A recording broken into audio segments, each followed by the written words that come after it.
Hello everybody, welcome to One Academy. So as you all know that we have completed our ancient history part and we are going to learn today the last chapter and the last part of our last theme, that is cultural development within the time span of 600 BC to 600 CE. So this is me Palak Agnihotri and before coming to our topic, I would like to tell you that Vani ma'am has started her foundation course on Indian polity on Unacademy. So if you want to take plus subscription, so you must put her referral code, that is Vani Mehra. With this you will get 10% discount on your subscription, as well as she will provide her personal mentorship throughout your preparation. She will help you, and for more information please refer the description box given below. So let us start our topic. So first we will read about the stupas. So stupas के पहले के जितने topics हैं हमने पहले cover किया हुआ है दूसरे पहले पार्ट में, आप उसे जाके देख सकते हैं। बिना देखे आप इसके आगे का पढ़ेंगे तो आपको अच्छे से समझ में नहीं आएगा। मैं कोशिश तो करूँगी कि आपको समझा पाऊँ, मगर आप पहला पार्ट ज़रूर देखिएगा। तो in the earliest times people tended to regard certain places as sacred. अब एंशिएंट टाइम में कुछ लोग जगह ऐसी थी जिनको लोग बहुत ही पवित्र स्थान मानते थे।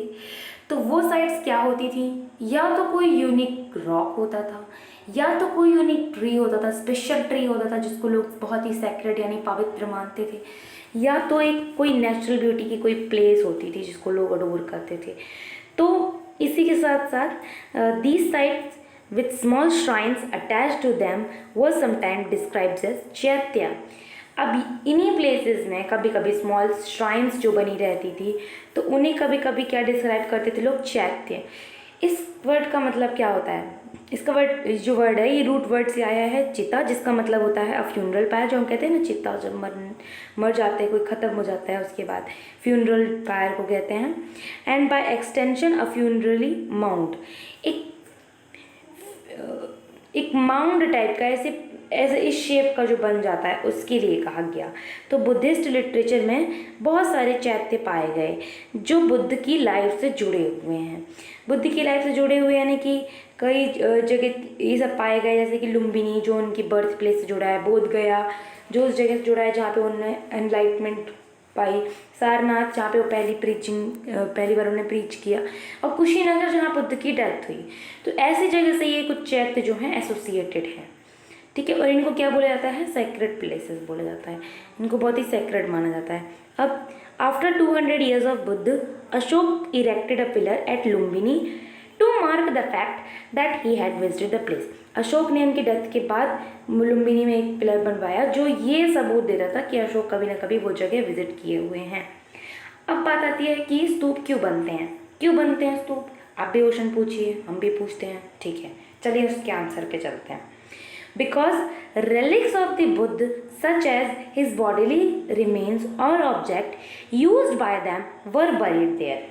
जो बुद्ध के द्वारा सामान यूज़ किए गए हैं उनके बॉडीली रिमेन्स जो हैं बुद्ध के, तो उन्हें मार्क करने के लिए ये बनते थे, मतलब उस जगह पे बरी कर देते थे, उसी के ऊपर स्तूप बना दिया करते थे। तो ये जो these were known as stupa, these mounds were known as stupa. अब इन्हीं माउंट्स को जहाँ जिसके नीचे बुद्ध के रिमेन्स, बॉडीली रिमेन्स या फिर कोई ऑब्जेक्ट जो बुद्ध ने यूज़ किया है, अगर वो होते थे तो इन्हीं माउंट्स की जो माउंट्स बनते थे इन्हीं को स्तूप कहते थे। और ये ट्रेडिशन है स्तूप का, ये अभी का नहीं, ये प्री बुद्धिस्ट ट्रेडिशन है, यानी बुद्धिज़्म के पहले से ये चला आ रहा है। अब according to Buddhist text Ashokavadana, ये एक टेक्स्ट है जिसमें क्या है, अशोक डिस्ट्रीब्यूटेड, इसमें क्या लिखा हुआ है कि अशोक ने कुछ पोर्शन जो है बुद्ध के रेलिक्स का उन्हें डिस्ट्रीब्यूट किया कुछ इम्पॉर्टेंट टाउन्स में, और ऑर्डर किया कि जाओ भाई इसमें ये पार्ट ले जाओ बुद्ध का, ये पार्ट ले जाओ, मतलब बुद्ध के जो सामान है या रेलिक्स हैं कुछ भी है उनके द्वारा यूज़ किया गया, तो लो ये ले जाओ इनसे कंस्ट्रक्ट। तो उन्होंने क्या कंस्ट्रक्ट करवाए, बहुत सारे स्तूप कंस्ट्रक्ट करवाए अलग अलग टाउन्स में। सेकेंड सेंचुरी BCE में भरूच, सांची, सारनाथ ये सब बने। तो अभी इसको पॉइंट करने वाली बात ये है कि सेकेंड सेंचुरी में बने भरूच, सांची और सारनाथ के स्तूप्स। अब बात करते हैं हाउ, कैसे बनते हैं ये। तो रेलिंग्स और पिलर्स जो रहती हैं उनमें इंस्क्रिप्शंस रहते हैं डोनेशंस के, यानी कि जो इनमें जो रेलिंग बनी हुई है साइड साइड में जो बनी रहती है, पिलर्स रहते हैं, उनमें इंस्क्रिप्शन रहते हैं कि किसने डोनेट किया इस पर्टिकुलर जो बना हुआ है इसके लिए। डोनेशंस जो हैं वो सतवाहनाज ने भी किए, कुछ गिल्ड्स ने भी किए जो आइवरी वगैरह का यूज़ करते थे, या कोई और गिल्ड श्रेणी जिनको कहते हैं, जो क्राफ्टमैन्स के ग्रुप होते हैं, ऑर्गेनाइजेशन होते हैं, उनको गिल्ड कहते हैं। तो सतवाहनाज और ये गिल्ड्स लोगों ने इनने क्या किया, डोनेट किया। Hundreds of donation main and women ने किए, ठीक है, जब जिसमें उनका नाम लिखा है, उनकी प्लेस लिखी है और उनके ऑक्यूपेशन भी लिस्टेड है, जिन लोगों ने डोनेट किए। कैसे बनते थे, डोनेशन से बनते थे। अब भिक्खूज और भिक्खुनीज जो होते थे वो भी कंट्रीब्यूट करते थे। इसमें टोटल ये लिखा है कि किसका किसका कंट्रीब्यूशन होता था, क्या क्या डोनेशन होता था, जैसे कैसे बनते थे वो स्तूप, ठीक है। अब स्ट्रक्चर देखते हैं स्तूप का।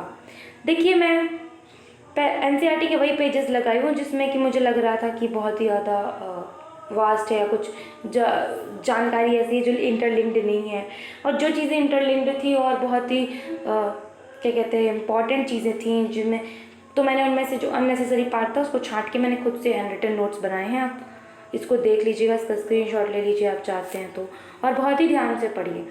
तो structure of stupas, so now we come to the structure, that is stupa जो है वो संस्कृत वर्ड से बना है जिसका मतलब होता है हीप। हीप क्या होता है, ये हीप को स्तूप कहते हैं संस्कृत में। ये हीप होती है, बहुत बड़ा ऊंचा ऊंचा ड्यून टाइप का बना जाता है। Simple semi circular mound of earth evolve into more complex balancing round and square shape. ये शेप्स वगैरह दिए गए कि कैसे पहले सिंपल सर्कुलर होता था, बाद में बैलेंसिंग राउंड या स्क्वायर शेप्स का भी बनने लगा। और अबव इट वॉज हर्मिका, उसके ऊपर जो पार्ट होता था इस माउंट के ऊपर उसको हर्मिका कहते थे। A balcony-like structure was represented the abode of gods। अभी देखो ये स्ट्रक्चर है, अंडा कहते हैं उसको, ठीक है, अंडा ये होता है माउंड, ठीक है। इसके जो ऊपर है ये हर्मिका बना हुआ और उसके ऊपर छतरी बनी हुई है, ठीक है, छतरी ये जो भी कह सकते हैं इसको। ये जो रेलिंग टाइप की बनी है, इसके जो बीच का पार्ट है ये पथ है, और ये प्रदक्षिणा पथ, प्रदक्षिणा मतलब कि जिसमें हम परिक्रमा लगाते हैं ना मंदिर के किनारे किनारे गोल गोल घूम के, उसी तरह, ठीक है। वेदिका, तोरण, गेट वगैरह दी हुई, ईस्टर्न गेटवे, वेस्टर्न गेटवे, ये चार तरफ से चार कार्डिनल पॉइंट पे गेटवे अभी हम पढ़ेंगे आगे। तो arising from harmika was the mast called yashti, often surrounded by chhatri. अभी मैंने छतरी और अम्ब्रेला दिखाया ना आपको, और हर्मिका भी दिखाया, ठीक है। रेलिंग जो मैंने दिखाई थी गोल गोल बनी हुई थी। जो अर्ली स्तूप्स होते थे सांची और भरहुत के, वो प्लेन होते थे except for the building railing which resembled a bamboo और wooden fence and the gateway which were richly carved and installed at the 4 cardinal point. मैंने बताया था जो गेट भी होता है ईस्टर्न, वेस्टर्न, नॉर्दर्न, सदर्न, मतलब ये 4 जो कार्डिनल पॉइंट है, नॉर्थ साउथ वेस्ट ईस्ट या नॉर्थ साउथ ईस्ट वेस्ट, इन पे जो है उनकी गेटवे बने रहते थे। एंट्रेंस जो होता था वो ईस्टर्न गेटवे से होता था, और फिर लोग वॉक करते थे क्लॉकवाइज, इस तरह, इस डायरेक्शन में लोग उस स्तूप के किनारे घूमते थे, ऐसे ऐसे ऐसे क्लॉकवाइज, ठीक है। अब आगे चलते हैं discovering stupas. Each stupa has a history. हर स्तूप की जो है हिस्ट्री होती है, बिना हिस्ट्री का तो कोई नहीं होता। हमारी तुम्हारी सबकी हिस्ट्री होगी, सबकी हिस्ट्री होती है। कोई पर्टिकुलर चीज़ का भी इवोल्यूशन कैसे हुआ ये हिस्ट्री से पता चलता है। अब 1796 में Amaravati, where in a local raja stumbled upon the ruins of stupa, he wanted to build temple, so decided to use the stone, thinking there might be some treasure buried in what seemed to be a hill। अब इसमें बात की गई अमरावती के जो local राजा थे वो क्या सोच रखते थे, स्तूप के बारे में उन्होंने क्या क्या किया, ये सब चीज़ों के बारे में है। मैंने बहुत ही सिलेक्टिव पॉइंट यहाँ छाटे हैं, ठीक है। British official was called whose name was Mackenzie जो भी है, Colin Mackenzie, visited the site some years later and in 1854 Walter Elliot जो थे he visited Amravati and collected the several sculpture panel and took them away to Madras।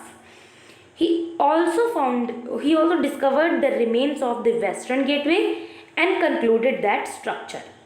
अब archaeologist H.M. Cole believed that the museum should have plaster cast copies of sculpture and the original should be remain where they had been found. ये particular आपके कुछ कुछ archaeologist और जो राजा थे उनकी बातें लिखी हुई हैं, कैसे डिस्कवर हुए स्तूप, क्या क्या चीज़ें थी। अब स्कल्पचर के बारे में पढ़ते हैं।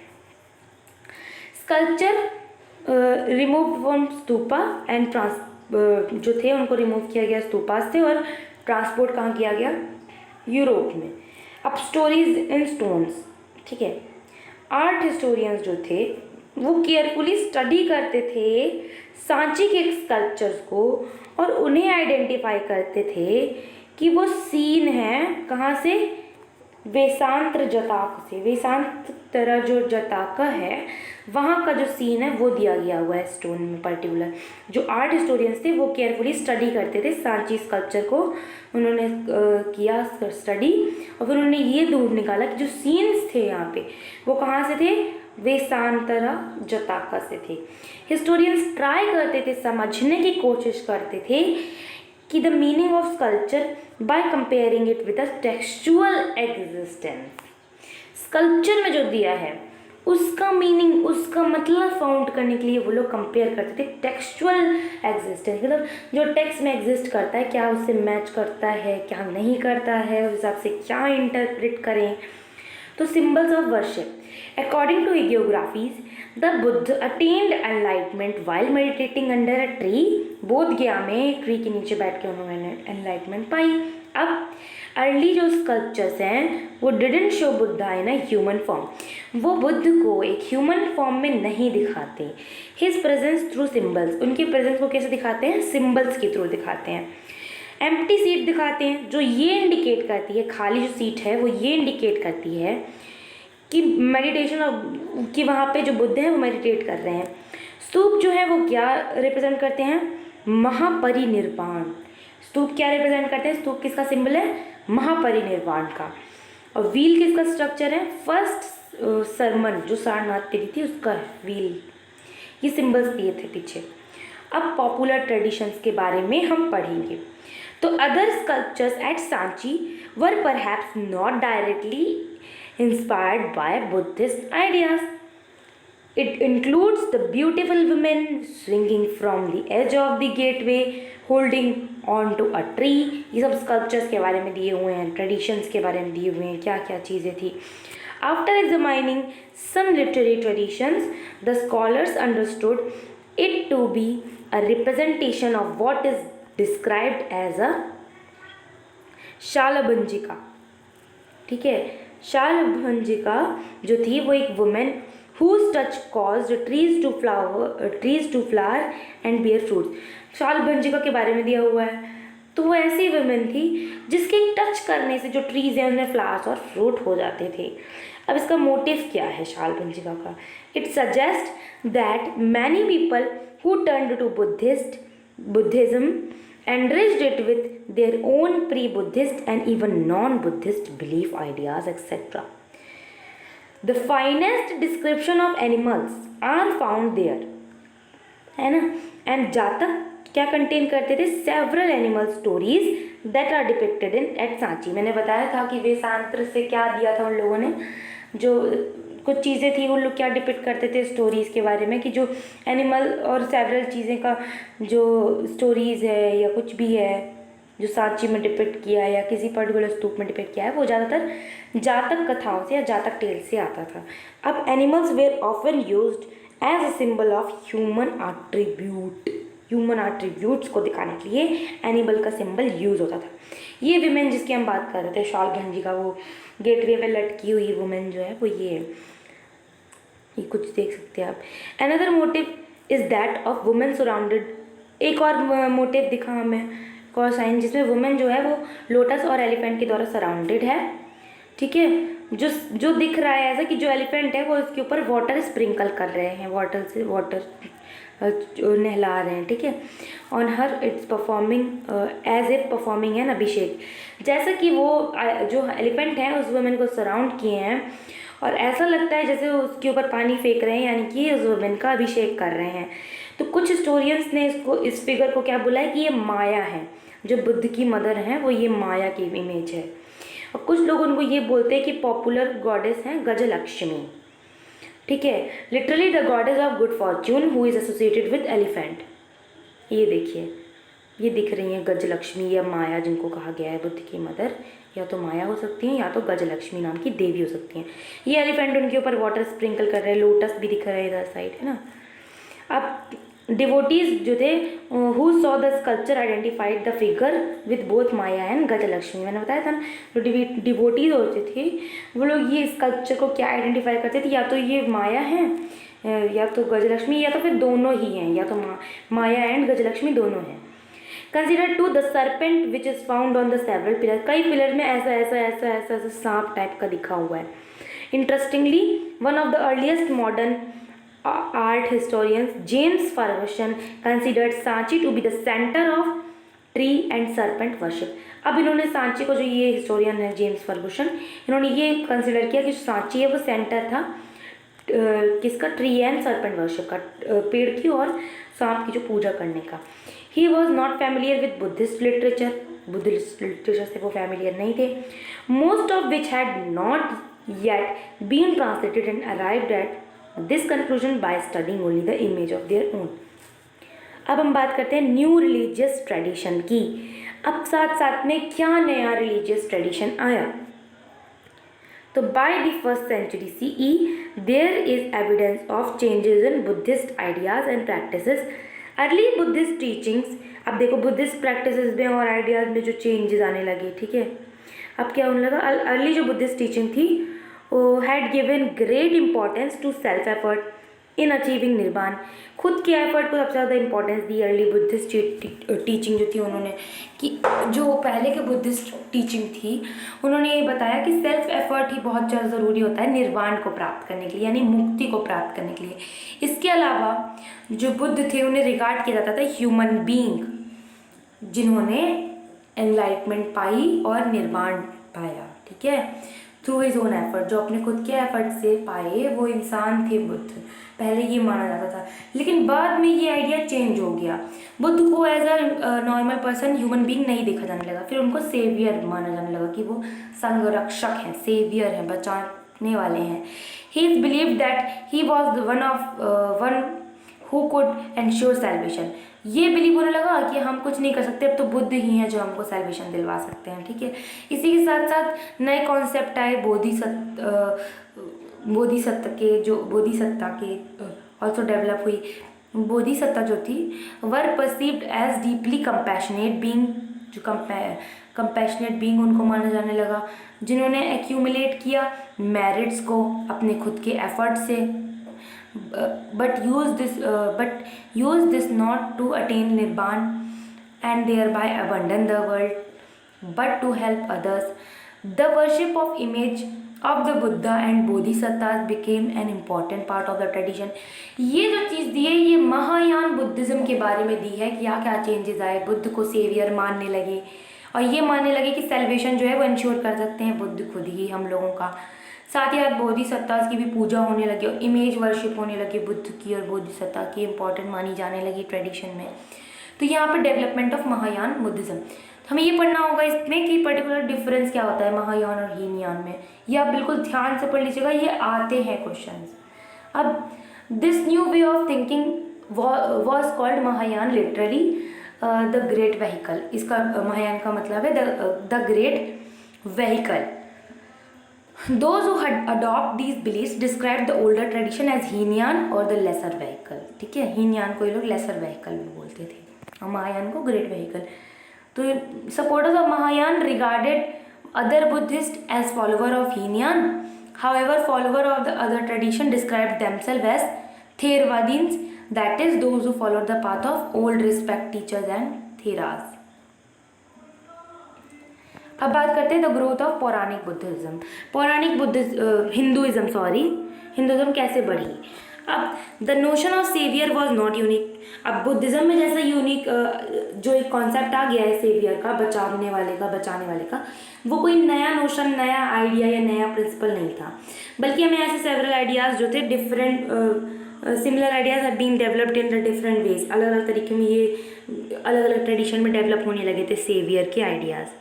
और फिर क्या हुआ, दीज इंक्लूडेड वैष्णविज्म डेवलप हो गई इनमें, ठीक है, जो क्या मानने लगी, बुद्धिस्ट, ये विष्णु की पूजा को मानने लगी, प्रिंसिपल डीटी मानने लगी कि विष्णु ही प्रिंसिपल डीटी हैं हमारे। और शैविज्म जो आ गया कॉन्सेप्ट ट्रेडिशन का, वो ये मानने लगा कि जो शिव है वही है चीफ गॉड, ठीक है। तो ये सब चीज़ें बढ़ने लगी उस समय तक, ठीक है। In such worship the bond between the devotee and the god was visualized as one of the love and devotion और भक्ति। अब भक्ति का जो कॉन्सेप्ट है इधर से आने लगा। In the case of Vaishnavism, cult developed around the various अवतार इनकारनेशन। अभी हम जानते हैं कि विष्णु जी के अवतार वगैरह माने जाते हैं, जैसे राम हो गए, कृष्ण हो गए, नरसिंह हो गए, परशुराम, ये सब जो हैं उनके avatar. 10 avatar were recognized within the tradition. These were forms that the deity was believed to have assumed in order to save the world। अब अवतार तो हम जानते हैं, अवतार के बारे में लिखा हुआ है कि कैसे वो माना जाता था कि जो डीटी है वो भगवान बचाने के लिए, धरती में जब पाप बढ़ जाते हैं तो भगवान कैसे अलग अलग अवतार या इनकारनेशन के फॉर्म में जन्म लेके इस धरती पर आते हैं और उनको पापों से बचाते हैं, ये सब जो है अधर्म से बचाते हैं, इस सब का कॉन्सेप्ट दिया है। तो some of these forms were represented in sculpture as were other deities। Shiva for instance was symbolized by linga. अब हम जानते हैं आज भी लिंग की जो पूजा होती है वो शिव के रूप में होती है, इसीलिए शिवलिंग बोलते हैं, ठीक है। उन्हें भी एक फॉर्म दे दिया गया, ठीक है। All such representation depicted a complex set of ideas about deities and their attributes through symbols such as head, dresses, ornaments, ayudhas, weapons or auspicious objects the deities hold in their hand, how they are seated, etc। ठीक है, इन सब को समझने के लिए जो stories थी इनके पीछे की, उनके बारे में फेमिलियर होना ज़रूरी था। तो क्या होता है, many of which are contained in the Puranas compiled by Brahmans by about the middle of first millennium CE, they contained much that has been composed and been in circulation for centuries, including stories about god, goddesses. Generally, they were written in simple Sanskrit verse and were meant to be read about to everybody, allowed to everybody, including women and shoots who did not have access to Vedic learning। अब यहाँ वैदिक learning के बारे में एक point आ गया कि जो वैदिक लर्निंग होती थी संस्कृत में होती थी, साथ ही साथ वुमेन और शूद्र को सुनना तो अलाउड था लेकिन पढ़ना अलाउड नहीं था। Sorry। Much of what is contained in Puran evolved through interaction among people, priest, merchant। अब जो भी लिखा था पुराण में ज़्यादातर जो चीज़ें हैं वो इवॉल्व हो गई, किसके इंटरेक्शन से, लोगों के आपस में इंटरेक्शन से, प्रीस्ट, मर्चेंट, ऑर्डिनरी मैन, इन सब चीज़ों के, ठीक है। अब वासुदेव जो कृष्ण है उनको मथुरा की इंपॉर्टेंट डीटी माना जाता है, हम जानते हैं।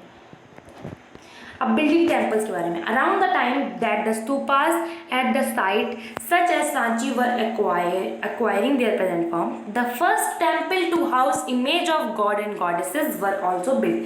अब जो टेम्पल्स थे वो भी बनना शुरू हो गए, किसके लिए, घर प्रोवाइड करने के लिए गॉड्स और गॉडेसेस को।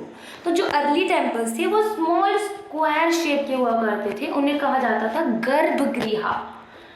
ये सिंगल डोर भी रहता था इनमें कि वर्शिपर अंदर जाएं, अपनी वर्शिप ऑफर करें और इमेज को और चले आए, ठीक है। इसके ऊपर एक टॉल जो चीज़ थी उसको शिखर बोलते थे, आज भी हम शिखर में बोलते हैं चोटी को, ठीक है। ये बिल्ड किया जाता था सेंट्रल श्राइन के लिए, ओवर द सेंट्रल श्राइन, जो भी श्राइन है उसके ऊपर एकदम just. Temple walls were often decorated. अब टेम्पल की वॉल्स जो है वो डेकोरेट होती थी स्कल्पचर से। Later temple became the far more elaborate with assemblies, halls, huge walls, gateways and arrangement for supplying water। अब बाद में ये सारी चीज़ें भी डेवलप हो गई, पहले तो ये सब सारी चीज़ें डेवलप नहीं थी लेकिन बाद में सब चीज़ें डेवलप हो गई। One of the unique feature of early temple was that some of these were hollowed out of a huge rock and as artificial caves। The tradition of building artificial caves was an old one। Artificial cave भी बनाने लगे, देखो। These are constructed in the 3rd century BC and on the order of Ashok for renouncer who belonged to the Ajivika sect। This tradition evolved through various stages, culminated much later in the 8th century in the carving out of an entire temple, that of Kailash Nath a name of Shiva. ठीक है, ये देखो एलोरा और अजंता केव, ये जो entrance of the cave है बराबर बिहार, ये जो एंट्रेंस है, अब ये केव जो है उनको भी आर्टिफिशियली मतलब करके और मंदिर टाइप का बनाया जाता था। ये कैलाशनाथ टेम्पल जो है एलोरा में, महाराष्ट्र में। ठीक है, तो इसका भी जो एंटायर स्ट्रक्चर है वो भी कार्व्ड आउट है सिंगल पीस ऑफ रॉक से। ठीक है, उसको मोनोलिथ भी बोलते हैं। अब कैन वी सी एवरीथिंग, क्या हम सब चीज़ देख सकते हैं? By now you have had a glimpse of rich visual tradition that existed in past। ठीक है, इन सब चीज़ों से हम ये तो एक ग्लिम्स मिल जाता है कि जो रिच विजुअल ट्रेडिशन था पास्ट में वो कैसे एग्जिस्ट करता था। ठीक है, जो एक्सप्रेस था bricks, stone architecture, sculpture and painting के फॉर्म में। हमने बहुत कुछ देखा। ठीक है, क्या क्या चीज़ें डिस्ट्रॉय हुई, कैसे क्या चीज़, ये सब चीज़ें vision what remains and has been preserved conveys a sense of vision of an artist, sculpture and masons। जो भी हम चीज़ें देखें तो हमें उस पर्टिकुलर टाइम पीरियड की जानकारी मिलती है कि क्या उस समय का जो स्कल्पचर होगा, क्या क्या सोचते रहे होंगे उस समय के जो स्पेक्टेटर होते थे, वर्क होते थे, आर्किटेक्ट होते थे वो। अब ग्रैपलिंग विद द अनफैमिलियर, अब जो अनफैमिलियर उसका क्या, it will be use to recall that when 19th century European scholars first saw some of the sculpture of god and goddesses, they could not understand what these were about। अब क्या होता है, ये भी हम देखते हैं यूरोपियन स्कॉलर्स जो हैं उन्होंने जब पहली बार स्कल्पचर देखे भगवान के, गॉड और गॉडेसेस के, तो वो ये समझ नहीं पाए क्या है। ठीक है, कभी कभी तो वो डर जाते थे कि कैसी इमेजेस है, कैसे फिगर्स हैं, उनके मल्टीपल आर्म। अब हम जानते हैं कि हमारे देवी देवता के जो मल्टीपल आर्म्स होते हैं, क्या कहते हैं, क्या कहते हैं उनको, भुजाओं वाली, माशिरा वाली, है ना, उस तरह। तो वो लोग डर जाते थे कि कैसे 5-6 जो हाथ हैं ये दिख रहे हैं, कैसे बहुत सारे सर दिख रहे हैं, पंचमुखी हैं भगवान। वो लोग नहीं समझ पाते थे जो यूरोपियन स्कॉलर्स से पहली बार जब उन्होंने देखा तो ये अर्ली स्कॉलर्स जो थे इसका सेंस बनाना शुरू कर दिए स्ट्रेंज इमेज का। किससे कंपेयर करने लगे? स्कल्पचर से, जो वो पहले से फेमिलियर थे। While they often found early Indian sculpture inferior to the work of Greek artist, they were very excited when they discovered image of the Buddha and Bodhisattvas that were evidently based on Greek models। ठीक है, अब वो बहुत surprise हुए बोधि और सत्ताज और बुद्ध की image देख के, क्योंकि उन्हें लगा कि जो चीज़ें थी ये ग्रीक मॉडल से मिलती जुलती है। दैट वॉज एविडेंटली बेस्ड थी, मतलब ग्रीक मॉडल पे। These were more often than not found in north west in cities such as Takshila, Peshawar, where Indo-Greek ruler had established kingdoms in 2nd century BC। As these images were closest to the Greek statues, these scholars were familiar with, they were considered to be the best example of early Indian art। यहाँ पे जो early Indian art है, बुद्ध, बोधिसत्वास है, इनको कैसे compare किया उन्होंने Greek art थे, क्योंकि वो लोग जानते थे वो पहले से। ठीक है, in effect these scholars adopted a strategy we all frequently use, devised yardsticks derive from the familiar to make sense of the unfamiliar. अब ये हम जानते हैं कोग्निशन, जो अनुमान लगाना है वो क्या होता है। जो कोग्निटिव है उससे नॉन कोग्निटिव की ओर जाना, जो जाना हुआ है, हमको पहचाना हुआ है, जो फैमिलियर है, उससे अनफैमिलियर फैक्ट तक जाया कैसे जाता है, वो चीज़ें फॉलो होने लगी। If text and image do not match, अगर टेक्स्ट और इमेज मैच नहीं होती तब। Consider another problem, we have seen that art historians often draw upon textual tradition to understand the meaning of the sculpture. जो text को follow करते थे historians sculpture के बारे में जानने के लिए। ठीक है, तो कभी कभी ऐसा होता था ना, इसमें पूरे में यही लिखा है कि कभी कभी ऐसा होता था कि जो उनकी स्ट्रैटेजी रहती थी कंपेयर करने की इसको, वो इतना इफ़िशियंट कभी कभी नहीं रहती थी, क्योंकि उसके बहुत सारे, आप कोई क्वेश्चन आप पूछेंगे जिसके बारे में आप नहीं जानते, कोई चीज़ आप पाएंगे तो आपको लगेगा ये भी हो सकता है, ये भी हो सकता है। उसी तरह इनको भी ये लगने लगा। So one of the most intriguing example of this is the famous sculpture along a huge rock surface in Mahabalipuram, Tamil Nadu. Mahabalipuram से लोगों ने एक एग्जाम्पल लिया। कैसे? It is a vivid depiction of a story, but which story is this? अब यहाँ पे ये तो पता चल रहा है कि ये किसी स्टोरी का डिस्क्रिप्शन है या डिपिक्शन है, लेकिन कौन सी स्टोरी का? जो आर्ट हिस्टोरियंस थे उन्होंने बहुत सर्च किया पुराण्स को और आइडेंटिफाई किया, उनको शार्पली डिवाइड किया अपनी अपनी ओपिनियंस को उसके बेस पे, ठीक है।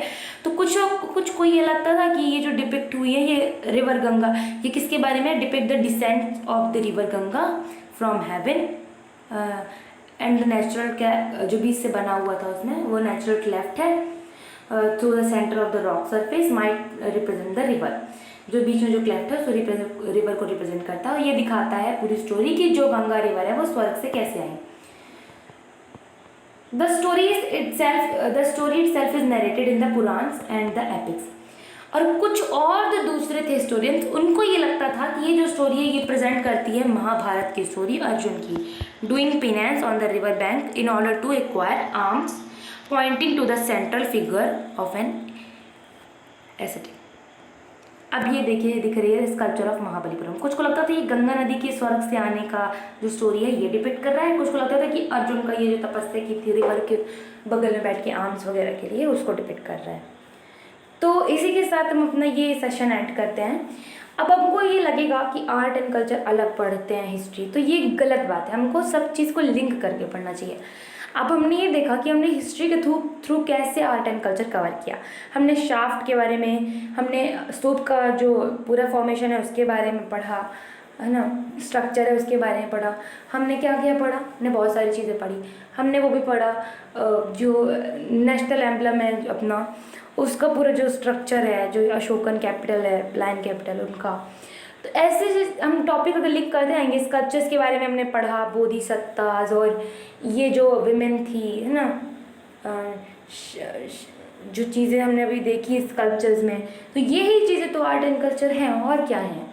तो हमें इन सब चीज़ों पे फोकस करके कुछ नेट से सर्च करो, आपको समझ में नहीं आया या कुछ भी है तो ऐसे पढ़ना चाहिए हमको, तब जाके हम एक टॉपिक का इंटरलिंक कर पाते हैं। तो इसी के साथ हम अपना एंशिएंट हिस्ट्री का कोर्स जो है वो ख़त्म करते हैं यहाँ पे एनसीईआरटी का। और thanks for watching. Please like, share and subscribe our channel Vani Academy and also hit the bell icon.